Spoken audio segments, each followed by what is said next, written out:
Hey everyone, welcome back to the Niche Pursuits podcast. Today I am very excited to have Nathan Barry from ConvertKit.com. Now, if you are familiar with Nathan, you'll know that he has been running ConvertKit now for about 8 years, and it's grown tremendously to say the least. But we dive into the origin story and talk about some of the early years where it wasn't so guaranteed to be this huge success. And we talk about specifically how making ConvertKit more of a public case study when he originally started it really led to some of the early success, some of the early mentors, and formed that idea and put it on a path to success, which I find really interesting, of course, because I've done several niche site case studies. But during this interview, we're going to not only hear how ConvertKit has built a huge business doing $2.1 million in monthly recurring revenue, but we're going to talk about some of the mindset and the focus needed to build such a company. And that is one of the big takeaways, at least for me, was the importance of focus. A lot of us have many different ideas and many different things that we're trying to pursue. But early on, Nathan had a conversation with a friend that really solidified the idea that he needed to focus on ConvertKit and put the time in necessary to make it compound. And so Nathan is now enjoying some of those compounding years where ConvertKit is this massive business. It's one of the big players in the email marketing space. And I applaud him, of course, for his success. But without further ado, I want to jump into the interview here with Nathan and let him share what some of the strategies, ideas, and mindset was required to build ConvertKit.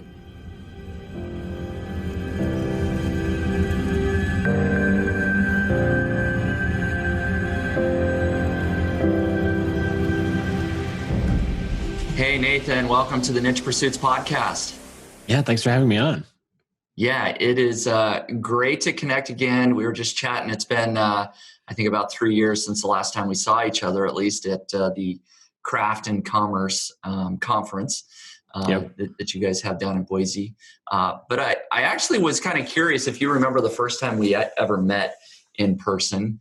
This goes back quite a ways, so I'm testing your memory there. Oh, okay. Now I'm trying to think when it would have been. I would guess like a Dynamite Circle event. Is that right? It was a conference. It wasn't a Dynamite Circle. And I actually, not 100% sure I remember which conference it was. But it was like MicroConf? It could have been. It was like 2012. And the only reason I remember this is, and this isn't a prop actually, you handed me one of your books. And like I still have, like, there it's you funny. Go. Like I have some of my that's books. That's the original version as well. Yeah. It's funny because, this is only some of my books back here. Right. And when I saw that we were scheduled, I was like, do I actually have that? And sure enough, like it was on my shelf. So the Authority book, you handed this to me. It was like at so launch. So it would have been early 2013. Early 2013. Okay. Yeah. And it was like at lunch and we got to know each other a little bit. And at the time you were writing books. Yep. Right. And so why don't you give people a little bit of background? Like, why were you writing books? Yeah. So high level background, I'm got into web design in high school, then turned that into user experience and software design. And then when the iPad came out, I started working on designing iOS apps, which, for my day job, doing software design. And that was super fun. Loved the platform. Just like the difference between designing a website and designing like an app that you could be playing with in line for the grocery store or anything else. Like the interaction was totally different and I loved it. And I was following like these early bloggers, in the web design space, learning. I was like, I want to be a blogger like them someday.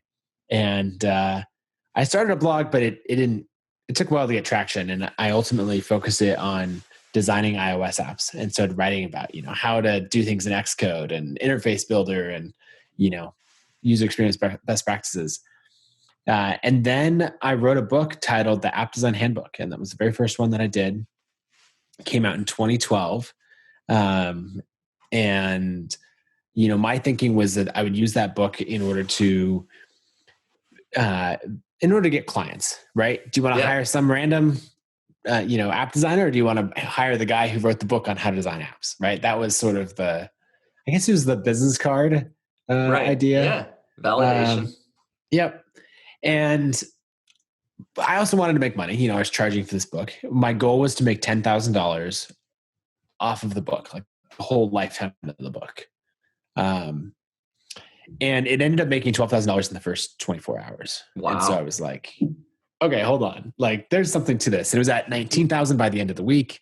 And that just had me super excited. And so I wrote the book to get more iOS clients, and I did not take on a single client after publishing the book. Is that right? Because I was just like, there's, you know, this writing and publishing and building an audience is way better, way more interesting. I did keep working with a handful of clients that I already had, and I built, designed and built more of my own apps after that. But I didn't end up using it for the original purpose. And then from there, I had written an app called Commit, which was keeping track of my habit of writing 1,000 words a day. Yeah. And so my whole goal, I built this habit and this whole goal around, finish to help me finish this book. And so I finished it. It was done. I was like, yes, magic. And then my phone popped up the next day and was like, are you going to write 1,000 words today? And I had a streak going of like 80 days in a row. And for my first thought was like, nope, goal's done. Like, set this aside. I did it. Let's celebrate. The money's coming in. And I thought, wow, I don't want to break that chain. But then I didn't know what to write. Actually, that first day I wrote a blog post, like talking about the launch, summarizing it, all of that. But then the next day I was like, well, now I don't have anything to write. I could promote the book more. I don't know. And so I decided to write a second book.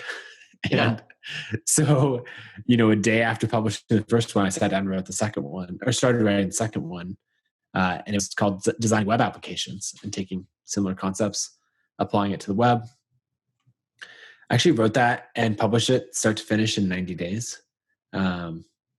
It was more than double the size of the launch. It was $26,000 in the first day. Wow. $50,000 by the end of the first month. So how did you get all these sales? Was it through your blog and through your own email list? Yeah, it was a mix of things. This is the time that I discovered email and was like, wait, email is incredible. And I remember going to friends. So like, as you mentioned, I live in Boise, and there's sort of this like old school internet marketing community here in Boise that you wouldn't necessarily expect, but like bodybuilding.com and ClickBank, were founded here a long time ago. Mm-hmm. And then you've obviously got, company like ConvertKit's here, but ClickFunnels and others. So there's a lot of internet marketing, sharpness here in Boise. Yeah. So I went to one friend who's been doing it for a long time, and I was like, email is incredible. Like, did you know that like email's driving higher conversion rates, higher than Twitter, Facebook, like all social media channels combined? And he's just like, he looks at me and is like, yeah, we've all known that since like 2001, but in 2011 or 2012, I was just discovering this. And I only had a small list of, before launching the app design handbook, I had a list of 800 people. And I had built that up from, it was mostly a pre-launch list, right? Like you have to have a reason to build a list. And I'm writing a book about designing iPhone applications was actually a pretty good reason of like sign up to be the first to hear when it comes out.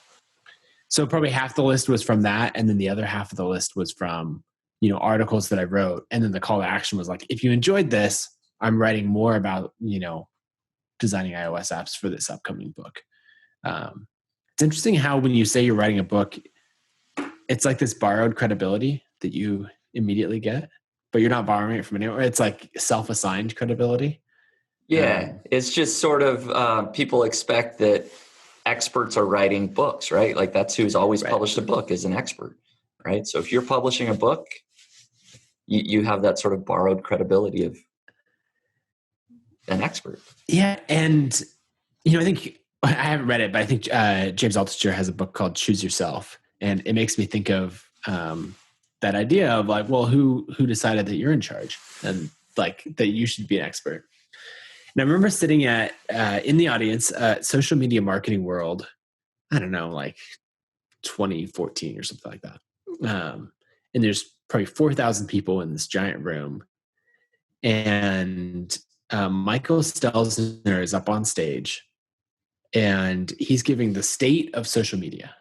Like this big presentation, State of the Union, but for social media. Right. And I remember sitting there going like, well, that's interesting. Why you? Who like looked at the audience, looked at everyone in social media and said, you know what? Michael Stelzner should be the guy to give state of social media. Like there's no one better equipped, better prepared for that. And I was like, that I don't think that happened. Like maybe Gary Vaynerchuk should give state of social media. I don't know. We could have a whole bunch of people take like some super popular YouTuber or podcaster, some Instagram influencer or whatever, and they could give it. But like Michael Stelzner, and I don't know, like who chose him? And the answer is that no one chose him. He chose himself. He was the one who said like, I'm going to create the conference to gather the people. And so then I am now the figurehead of the conference. The conference is all about social media. And so I am now the person who should give the state of social media. And same thing for like Chris Guillebeau starting the World Domination Summit. It's this gathering of thousands of creative people from all over the world. And, I identify with Chris a lot, being an introvert, being, like I'm not the person who would stand up and be like, oh, everyone should pay attention to me because I built this massive following or whatever else. But turns out if you gather all the people together, then you're the one who's in charge. Who's up on stage if you want to choose yourself in that way. And so writing a book or creating this project is kind of the same thing of like, well, we're all good designers but I'm the one who's going to step forward and do this and say, and to claim that. And when that happens, obviously you need to back it up. Right? Like if Michael gave a terrible talk on the state of social media, people would be like, I'm not coming back next year. Right. And the conference would die off. And if I wrote a terrible book, it'd be the same thing. But basically you get that credibility because you claim it yourself. And so it's just interesting, in today's world, you gotta look for the areas where you're sitting back and waiting for someone else to like assign that to you versus the times when you're like, wait, no, I actually just need to step forward and choose myself for this.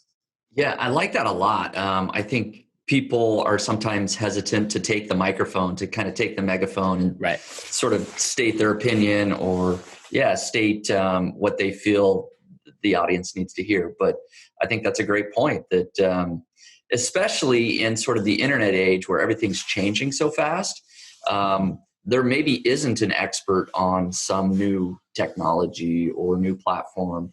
Right. And you can kind of take the reins of that, perhaps, if you're one of the early people and turn it into something. Right. So, well, like another example would be, I'm totally going to space on his name right now, which is embarrassing because we've hung out in person a lot. Oh man. Anyway, he has a very popular podcast about Shopify.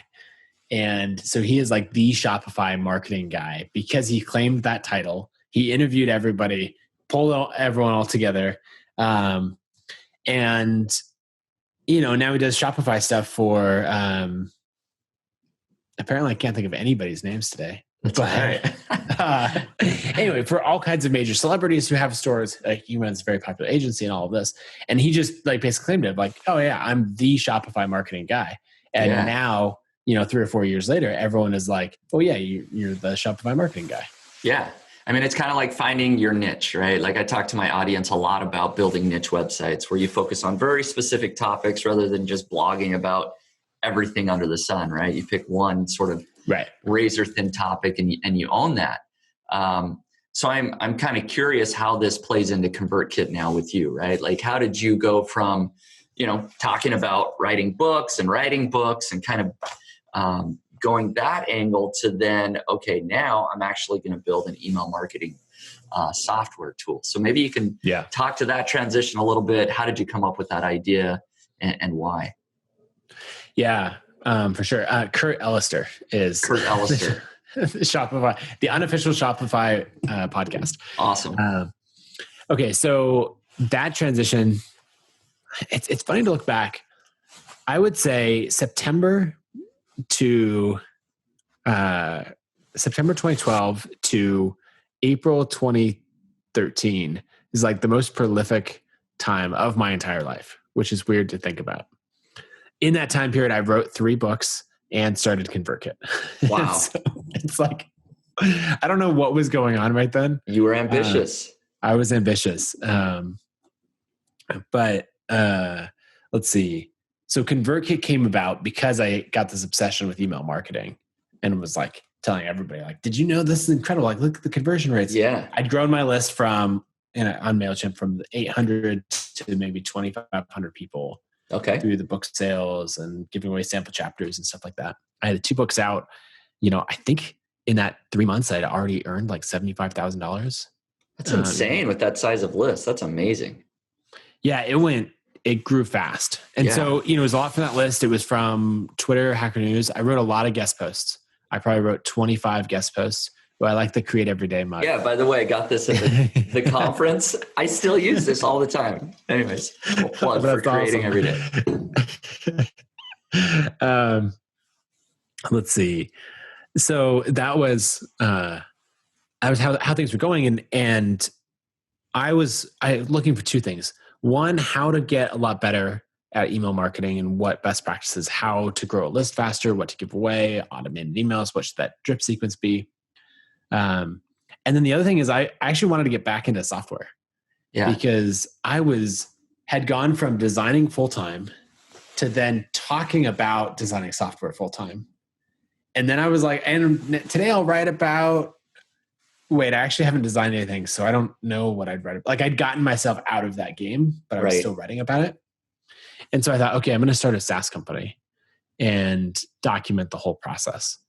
One, because the reasons mentioned, but also wanting recurring revenue because I had like these crazy big launches and I thought that, it would drop off on the other side. But then, also that'll give me things to, as I write about this whole experience, it'll give me a lot more content to create and that will help me promote the design books and keep me like actually in the game instead of becoming this person who like still writes about it, but isn't actually practicing the craft anymore. Right. And so that combined with the interest in email had me start ConvertKit of, basically making an email product for people like me. And the very first version of ConvertKit, pretty much all that it did was make it really easy to have a very basic landing page to give away like an ebook or a guide or something like that. And then to have a series of automated emails that followed up after it. Yeah. And that's basically all it did. It actually was a long time before it like listed subscribers and, a lot of other things. But that was the first version. And it actually even, like it didn't even have broadcast emails right at first. Really? Oh, wow. Like I ran my ConvertKit list and my MailChimp list side by side for a while. And I would do like weekly imports. Like people would come in through ConvertKit, get the automated emails. And then when they finished that, I would import them to MailChimp. So you could broadcast them. Yeah, exactly. Interesting. Now, did you build ConvertKit all yourself or did you hire help to build the first version? Yeah, so I hired help. I did something that I called the Web App Challenge. And I launched it January 1st, 2013, which by the way, if you're going to start a company, January 1st is a great day because then you always can remember it and what day. Like I know that I'm coming up on 8 years of ConvertKit in 2 more months. Right. Though I guess this year I just had another kid. His name's Josiah, and he was born January 1st, 2020. And so I guess now that they share a birthday. Battling days there, yeah. Yeah, exactly. So let's see. So I did the Web App Challenge, and there were a few components to it. One, my goal was to build the business to $5,000 a month in recurring revenue within 6 months. And like the second thing is that I was going to do it entirely in public and share the whole process along the way. Yep. And that's turned into a value that we hold at ConvertKit of work in public. And then the third thing is that I didn't want to take all this money that I just made in selling ebooks and like waste it going into software. Mm-hmm. I actually can't even think of who the example was, but there was someone or a couple examples that I had seen recently, back then, Right. of someone who had like hit it big and then taken that and poured so much money into the next thing. And that had enabled them to not talk to customers because they could just go away and spend all this money building it and come back and be like, look, I built the perfect solution. But they didn't actually talk to anyone along the way. And so they ended up wasting, $50,000 or something. And I didn't want to fall into that trap. So the thing that I said is that, and these numbers are like kind of comically small now, but I said that I could only spend $5,000 of my own money. The rest of it had to be customer funded from pre-sales and everything else. And so that was it. That was the web app challenge. It went live January 1st. And, I like set out. I didn't even fully know that I was going to build ConvertKit, but like 5 days in, I nailed down that like what the idea was. Yeah. Right. So yeah, I guess spoiler alert, we didn't get to 5,000 a month in revenue. It at the end of 6 months, I think it was just over 2,000 a month in revenue, right about there. Mm-hmm. Which is still really good. Turns out, like now I would look back at my goals and be like, that is crazy ambitious. It's really like, especially with my skills and network at the time, that would be really, really hard. And you asked about if I built it.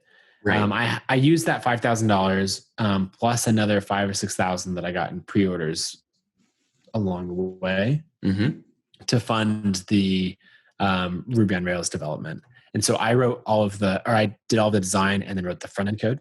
And then I hired out all of the back end code and really the majority of the development. Now, I just noticed it's really interesting as you're talking, you did the web app challenge, you did the commit app where you write 1,000 words a day. Sounds like you've all along the way, and I'm curious if you still are doing little goals like this where you're saying, okay, I'm going to do this every day, or I have 6 months to launch this app and make, $5,000 a month recurring revenue. Do you still set like little goals for ConvertKit kind of like that? Like, let's do this every day, or let's do this every month, or have you carried that over at all? I don't really still do those in the same way. I'm back to having a daily writing goal. Okay. Though it's actually just to write. I no longer have like a 1,000 word, so like yesterday I probably wrote 200 words and that was totally fine. Yeah. I just wanted to be in the write something every day. Right. Yeah. And I should look, what's it at now? 83 days in a row. So okay.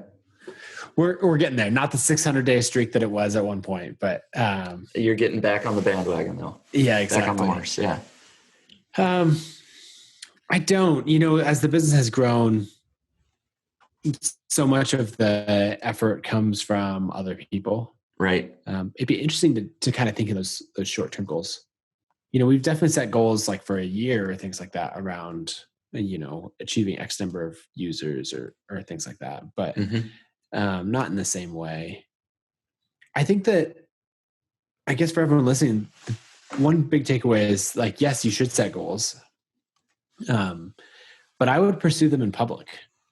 Like something that came about with the web app challenge is a lot of people came out of the woodwork and offered to help and really did some pretty remarkable things. Like I remember, actually that very first blog post has comments from both Heaton Shaw, who founded a ton of successful SaaS companies. Yeah. And then also David Hauser, who at the time was running Grasshopper. I was basing on a couple of his other companies. He sold Grasshopper for $200 million to Citrix, and wow.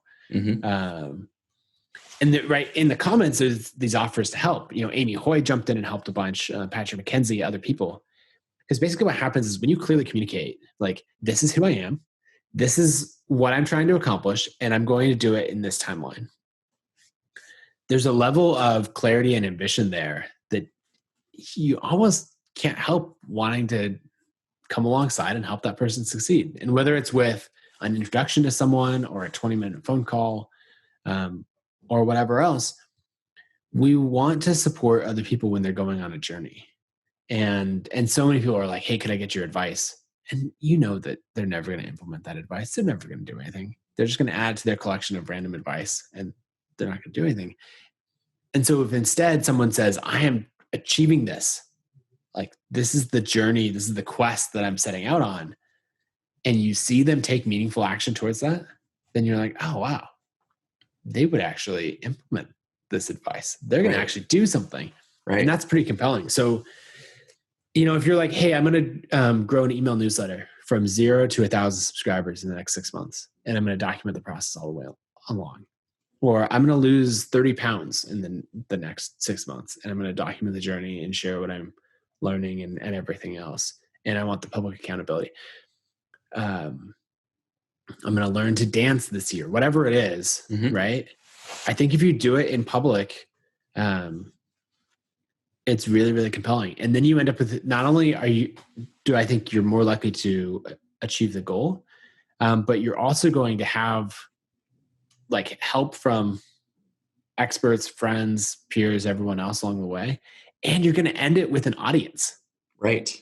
You have this audience that's really just a byproduct of what you're creating. And it's so more powerful. And then like that audience is basically your superpower, your cheat code for everything that you do from then on. Like my life is remarkably easier because I've got 25,000 people on an email list who follow whatever I do. And so when I'm come out with something new, I can email it to them and like 500 people will buy it. Or if I'm in a city and, want to have dinner, then, like it's super easy. Like 15 people show up for a meetup. And so this byproduct of an audience is so important. And I think so many people, when they're optimizing for revenue, they forget the value of that audience.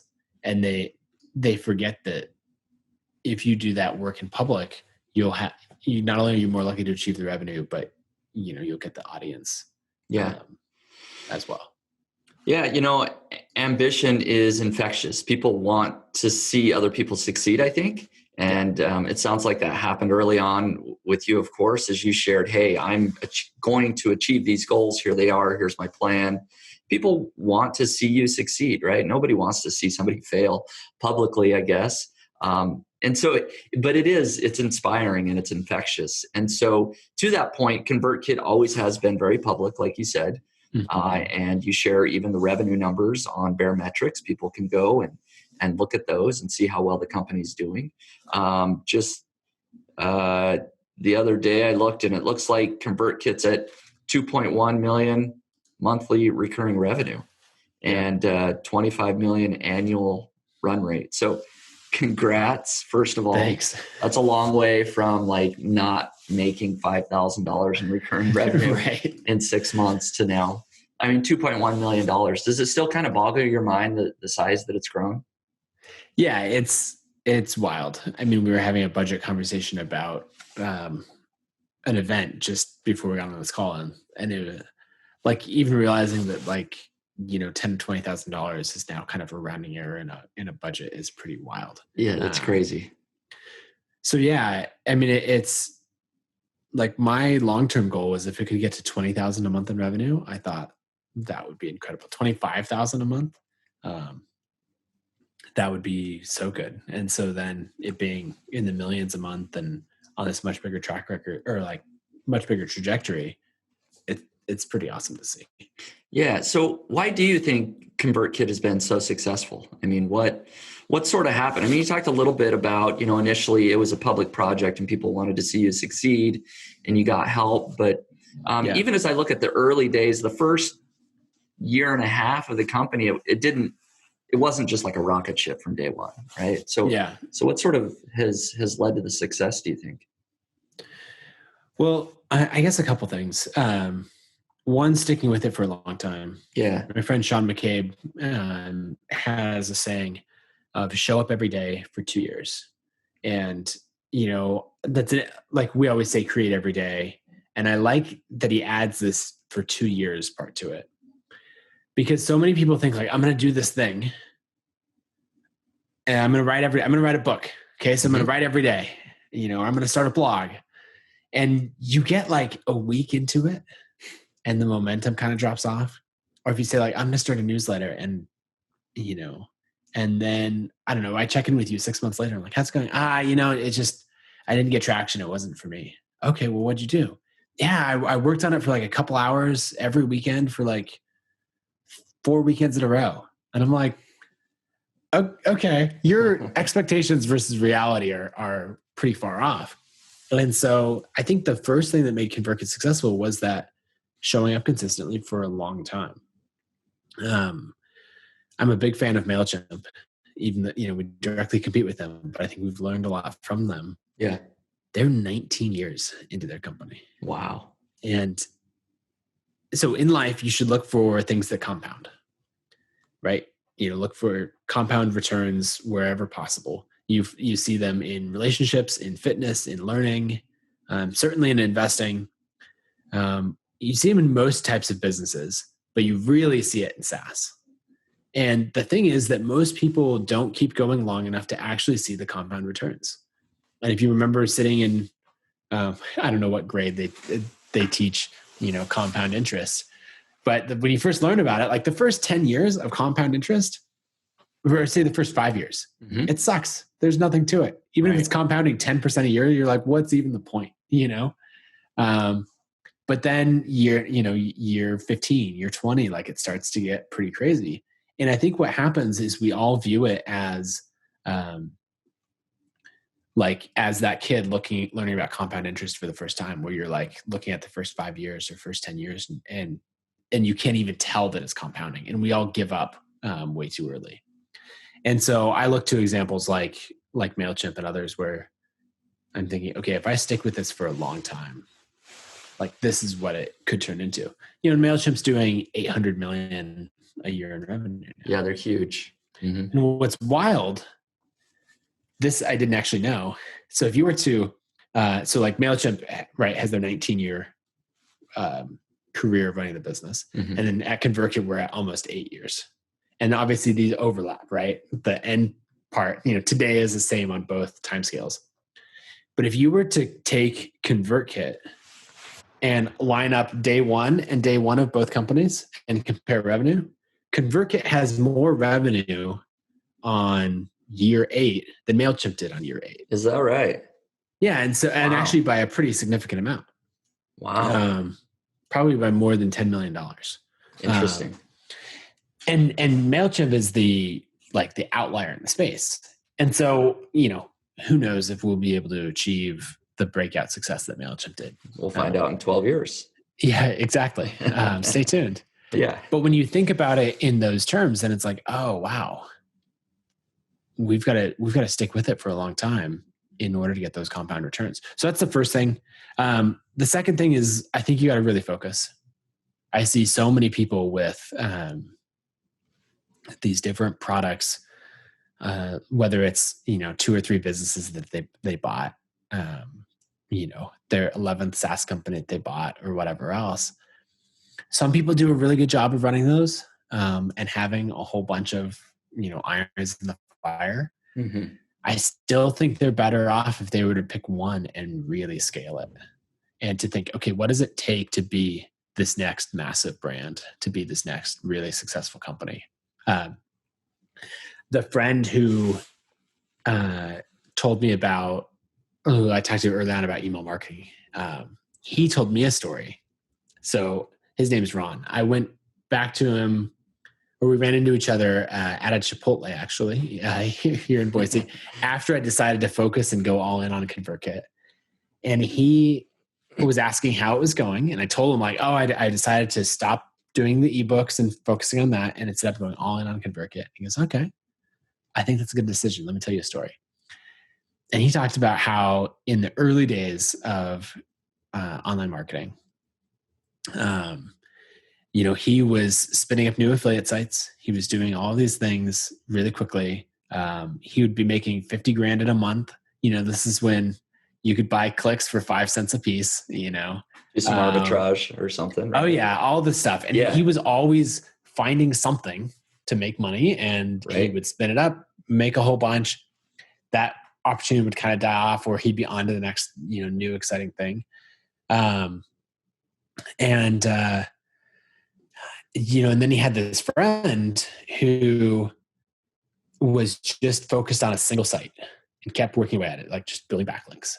And he kept being like, dude, you got to come, like try these new things. Like, look what I'm doing, and you could be making so much more money. And his friend was like, yeah, thanks, but I'm just going to focus on this one thing. And they kept at that for years. And, what he talked about is how, like, my friend Ron is still doing quite well. But his friend Ryan, who's just working on the one site, Ryan is Ryan DeLuca, who's building bodybuilding.com. And that one site that he just kept working on, he exited for $100 million. Right. And so, like Ron was talking about, now we get in Ryan's plane and we go to San Diego for lunch. And he talks about, like, that was the encouraging story that he told me of, like, I was making far more money than Ryan was.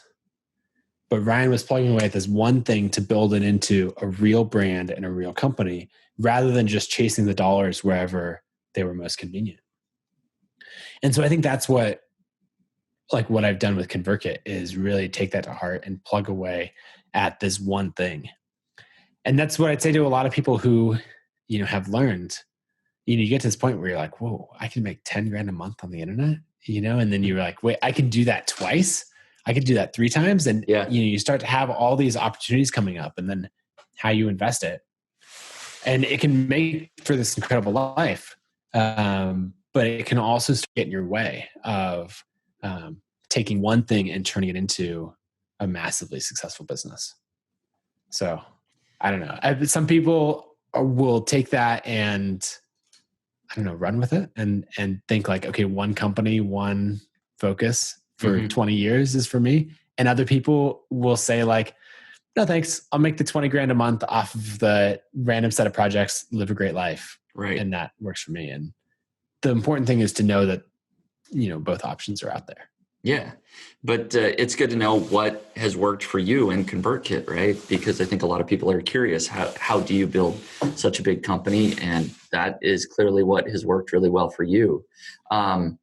So in the early days, was there one thing that sort of kept you up at night, like one problem or just one thought that you sort of worried about that,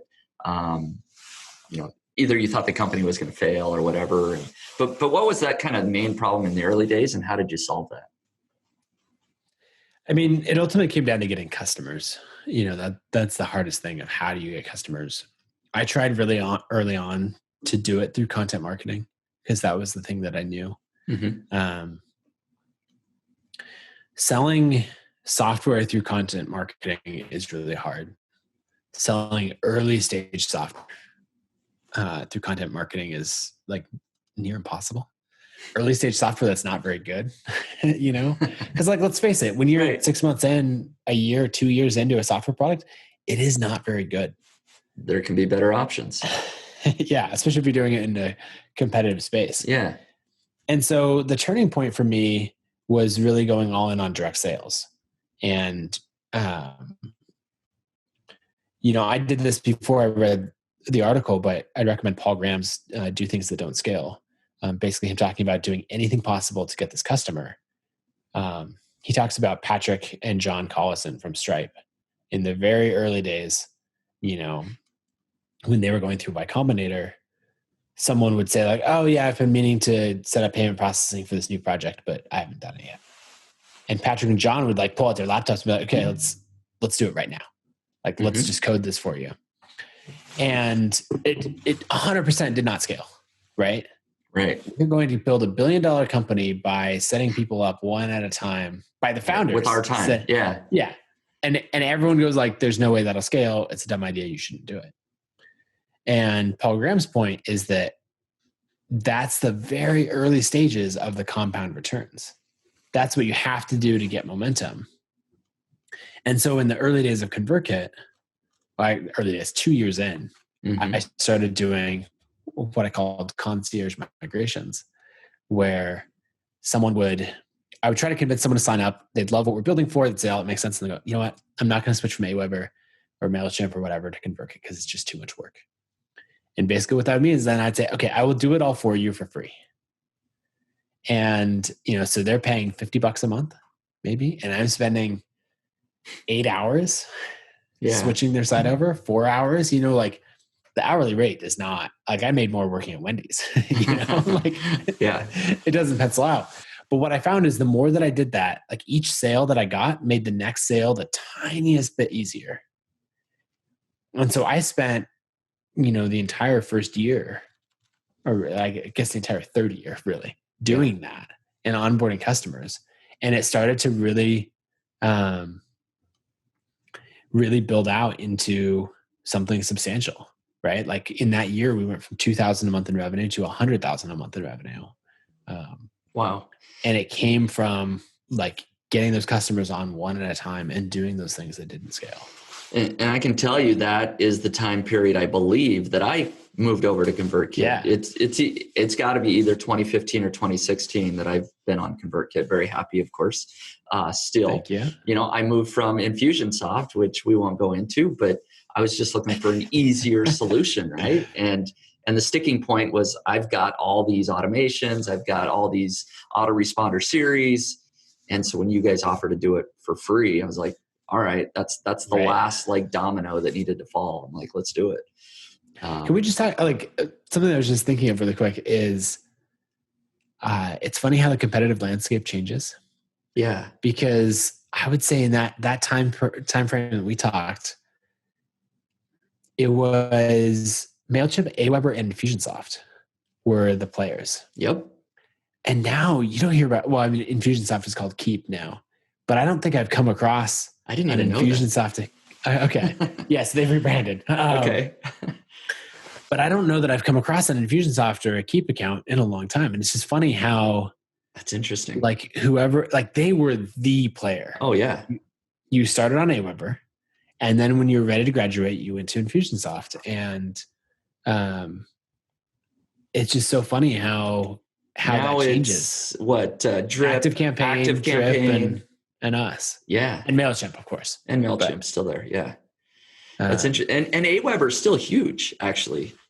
Sometimes they sort of report numbers, but I wonder if it's mostly like they've achieved a level and they're sort of very, very that's the wild thing about SaaS, right? Is that once it gets going, it's incredibly hard to kill. Yeah. Like I know people that are running companies where the whole market has moved on past it, right? And so it's not a thing that they're actively developing. Maybe they have one developer maintaining that product, and it's still making hundreds of thousands of dollars a month, like 8 years later, because it's, embedded in someone's workflow and it's just hard to going change. from there. I don't actually know Aweber's numbers. Do you have? Well, I know I read an article, and it's been a while, but I don't remember what the numbers were. But I would guess there's still at least 20 million a year in revenue. Yeah, no, I think it was. It may have been closer to 100 million if I recall, but somewhere in that range. That'd be interesting. It wouldn't surprise me. Like it's definitely somewhere in that range. But maybe we'll confirm that and put it in the show notes. We'll dig it up. Yeah, because I know it's out there somewhere. But I guess speaking of sort of new competitors, Substack, right, a lot of people are talking about Substack, and how does that fit exactly into the landscape? It's a little bit different, right? It's not just a traditional sort of email autoresponder series, if you will. For people that don't know, maybe you can explain a little bit what that is. And I guess my question is do you see them as a competitor? Yeah. So Substack is super interesting. They went through Y Combinator 3 years ago, and then maybe a year ago really started to get that breakout velocity, of people creating accounts. So basically, it's a really easy way to create a newsletter and then to take it paid. Yeah. And actually, paid newsletters are fascinating because there's been a handful that have been around for a long time, whether it be Stratechery or I'm spacing on some others, but there's sort of been like 5 or 6 that have been, paid for a long time and popular. And then now it's this model of like, that's really taking off. But you've always had to stitch together all of these tools, right? It's like MailChimp plus Memberful plus WordPress plus who knows what. and then like, there you've got it. Please nobody touch it because it might break, Right. And then, so Substack came along and said like, okay, we're going to make one tool narrowly focused on this use case. And they're kind of doing, to the email space, what we did to MailChimp of like, okay, MailChimp is going after this huge thing. We're just creators. And Substack is going like all of email, all of newsletters. We're just doing paid newsletters. We're just focusing in on this niche, and they're doing really, really well with it. What's interesting, like I always try to take a step back. Oh, so I guess first, I definitely think of them as competitors. Okay. Because when you think about what we're trying to do of get people to create content and share it with an audience, Substack is very much in that core space. Now there's plenty of things that I think we do better, but what I'd like to look at is what we can learn from Substack. And one is like that setup and creation flow that they have is just really straightforward because there's such a specific use case. And so that's the first thing. The next thing is like the paid newsletters can work really, really well. And that's something, functionality that we launched actually just last week, is that creators like this idea of, especially writers, I just want to write. Yeah. And so let me show up and write and get paid for that, rather than writing this to attract an audience and then having to sell this other product, like make a course or something else. Like, I just want to show up and write every week. And so pay me for that. And there's a simplicity of that business model that a lot of people, like, it really resonates. And that was something that I totally missed. I thought that would turn into more of a content treadmill. I'd be like, oh, I have to write, like send out a newsletter today because people paid for it. I can't get behind. And so I think that that's really cool. Also, the free to paid conversion rates on newsletters are way higher than I expected. I would have guessed 5%, and I'm seeing a lot that are 10 to maybe even 15 or 20%. Really? Of like that free paid ratio. Are you seeing that from your ConvertKit customers that have started doing this already? Yeah, I'm seeing it both on ConvertKit and then on a lot of people that either have been running their own thing, like say through ConvertKit plus Memberful or MailChimp and Memberful, and then a lot that I talk to on Substack. Yeah. Now, we think of ourselves, actually tweeted this today, of like Substack is to Amazon as ConvertKit is to Shopify. And so if you think about like Amazon being this platform of, right, they're doing it all for you. They've got the fulfillment. They've got all this. They're even doing distribution, which Substack's not doing distribution yet, but they will really soon. But it's heavily branded. They're taking a substantial cut, right? You want to sell on Amazon, right? That's not cheap, but they're bringing a lot to the table for it. But it's limited. You can't customize everything the way you want it. And then ConvertKit's taking the Shopify approach of like, okay, it's white labeled. It's your brand. It's your experience. The fees are really reasonable. You can integrate with a bunch of other parties. You can do what you want. And there's room for both approaches. We'll see which one works out better. Yeah. I like that description a lot though, because I think that is some of the downfall, at least for me, I see, the downfall of Substack or the negative point of Substack is the branding of it, right? It feels like you're on Substack, right? You're a Substack newsletter. Right. You're not a Spencer Hawes newsletter, right? Where if you were to be on ConvertKit, nobody really knows or cares what's powering the newsletter per se, right? So I like that comparison a lot, that as you've kind of described it. Yeah. Now, if we were to follow that to its conclusion, we don't know where it's going to end up, right? Like, right. Amazon is pretty insanely valuable. They're doing okay. Yeah. If I worked at Substack and someone made that comparison, I'd be like, okay, works for me, because Amazon is significantly larger than Shopify. That said, I do think in a lot of this like indie creator, world that we're in, especially in the e-commerce space, I would bet on both Amazon and Shopify long term. Yeah. But I think Shopify has got something really unique. And then once they add distribution, it's going to be pretty interesting. The other thing in the newsletter space that's kind of funny is Substack has so much attention for all the newsletters that they're promoting or that people are starting on there. Right. But most of them are surprisingly small, at least in comparison to the largest newsletters, right? Like a 10,000 or 20,000 subscriber newsletter on Substack is quite big and is doing really, really well. Yeah. Like you'll be getting onto the leaderboards with that size. What's interesting is that wouldn't get you on any leaderboard anywhere in ConvertKit. Right. Because you've got the Tim Ferrisses and James Clears and Gretchen Rubins and Shane Parrish and Ryan Holiday and, all of these people who have hundreds of thousands or millions of subscribers on their email list. And so actually the thing, whenever I talk to someone who started the newsletter on Substack, the thing that I say the most is like, just think bigger. Because so many of them are like, okay, like if this wildly succeeds, I can get to 50,000 email subscribers. And I'm like, no. If this wildly succeeds, you should be getting to 500,000 email subscribers, which is, it's great for everyone. It just shows how high the ceiling is for all of this. So it'd be fun to see how it shakes out. We're we're pushing pretty heavily into the paid newsletter space.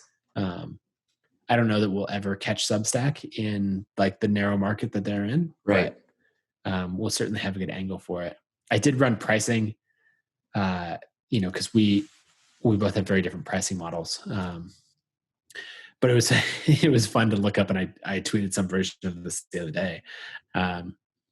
If you had a 10,000 subscriber list on ConvertKit and Substack, you're charging $10 a month, and 10% of your list was on the paid version, right? So 10,000 free, 1,000 paid, charging $10 a month.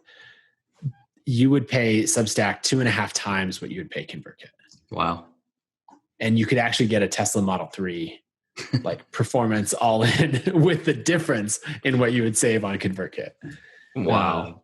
And so I think that's going to be Substack's biggest obstacle is that they're actually charging more than the value that they're currently delivering. And creators are pretty sensitive to that. They're saying like, I actually want more of that money to end up in my pocket. Yeah. Once you get to a certain size, the fee they take really starts to add up. Right. And especially when you're looking at it coming out to say $10,000 a year difference, then you're like, ooh, is it? I could do a lot with $10,000. Right. Yeah, exactly. Now I know we're about out of time here, but I do have one, maybe two more questions here. So sounds good. I know on Twitter, you talk a lot about, or every once in a while you talk about investments and, sort of investment opportunities that you're looking at and things like that. And I saw you mentioned somewhere that one of your investments is in a ghost town. Yes. Why don't you explain what's going on there? Why in the world would you do that? Okay, so this came about 2 years ago, something like that. I got a text from a friend, Brent Underwood, and I actually know him through ConvertKit. He runs a marketing agency along with Ryan Holiday and also runs a site called The Daily Stoic, which is a really popular newsletter on ConvertKit.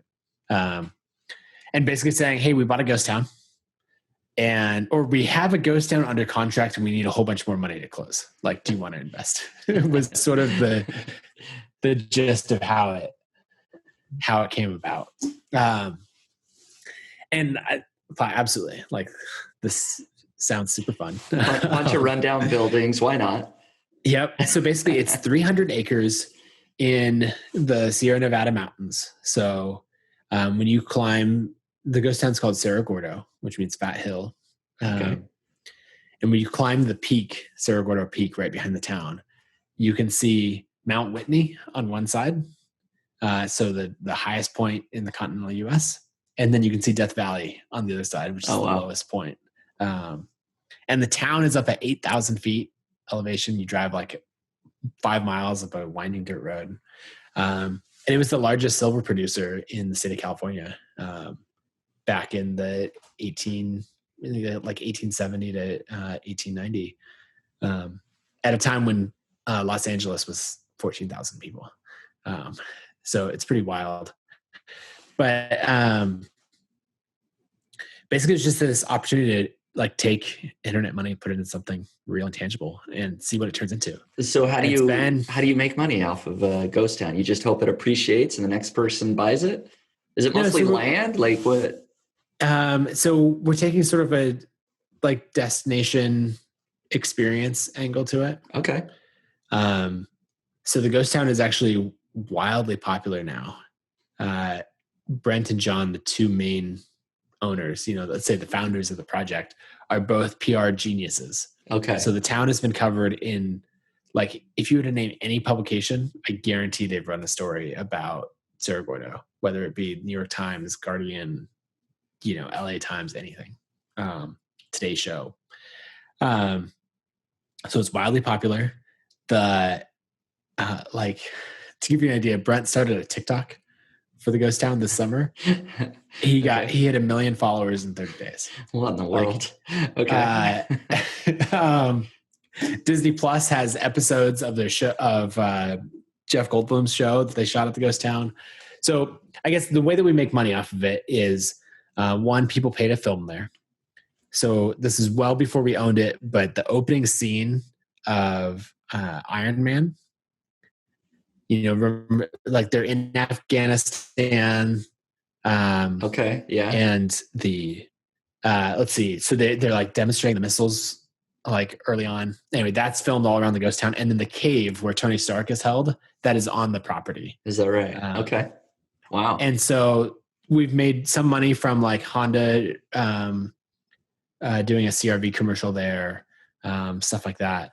But the long-term play is really to make it a great place where people can come and stay, learn the history of it, basically like book Airbnb, both a place to stay and the experience, and, tours of the mine. There's almost 50 miles of mines underneath the town. It's pretty wild. That's super interesting. And, it's just a great story because everyone's like, wait, you bought a Ghost Town? Yeah, that's super cool. I mean, when you're looking for alternative investments, that usually doesn't show up on the list, right? Yeah. If you go to youtube.com/Nathan Barry, I've got 2 videos from at the Ghost Town. I explain a little bit more. Awesome. People can check that out. That's very cool. Very good. It's been great having you. The last question I'll ask is, we started off talking about books and books you've written, but have you read any good books either recently or any just good books you'd recommend in general? Yeah, let's see. I'm going to pull up my list. So the book that I always recommend is Anything You Want by Derek Sivers, which is, there it is. Look at that. Got it on the shelf. Awesome.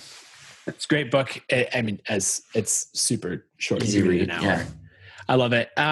Book that I read this year that I really enjoyed. Ooh.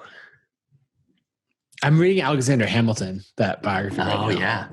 And it's really solid. Yeah, I've got that book. I read about 100 pages, and then my daughter took it, and she's like 500 pages in now. So yeah, it's not quick. Yeah. This is not a business book, but I thoroughly enjoyed it. Is The Coddling of the American Mind, and it's just about culture change and a whole bunch of things. So anyway, all right, listeners can check that one out. Yeah, it's good on Audible. Awesome. Very good, Nathan. It's been great having you on the Niche Pursuits podcast, catching up after a few years. And of course, congrats again on the success of ConvertKit. Love hearing what you're doing there. Just any final thoughts or anything like that you'd like to share with listeners? I just go back to what my friend Sean McCabe says of show up every day for 2 years. Like that's the thing that I've enjoyed the most about this journey or like the biggest takeaway is like, just keep at it. Yeah. Like one thing, keep going for a long time. And so, just as you're looking at your business and everything else, like pick what is that thing, and then, switch from this sort of short-term mindset of like, what can I achieve in the next couple of weeks to the next couple of months to what could I achieve if I was working on this for 5 years or 10 years? Great advice. I appreciate your time very much, Nathan. Thanks again. Yeah. Thanks for having me. Thanks.